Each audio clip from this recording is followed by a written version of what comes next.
Hello friends, आपण मैंने समस्ते चुईंगम विषय जानते। छोटू बड़ समस्ते यह पसंद करती। तेबे चुईंगम खाइबारे किछि फायदा मध्य अछि।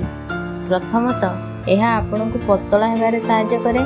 ता छड़ा मुहरे थिबा मांसपेशी एक्सरसाइज करथाय। द्वितीय रे जदि आपण चिंताग्रस्त थांती यह आपणकर माइंड को रिफ्रेश करिवारे सहायता करे। तेबे आसंत जानिबा जदि चुईंगम चोबाइला बेले भूलवशत गिली देबा ताहेले हमर कोन हेबो। एहाकु नै बहुत गुड़िए र्यूमर अच्छी जेमिति चुईंगम गिलीदेले निश्वास बंद हो जाए नहले 7 वर्ष जाए पेट भीतर। जदि आपण केबे भूलवशत चुईंगम गिलीदेबे तेबे ताहा नॉर्मल खाद्य भली पाकस्थली को जाइथाय एवं पाकस्थली रे थिबा एसिड आ एंजाइम ताको हजम करिवारे लागिथांती। तेबे साधारणतः आमे खाउथिबा खाद्य किछि घंटा मध्ये हजम होई गला बेले चुईंगम हजम हेबाकू 2 ରୁ 3 दिन समय लागिथाय।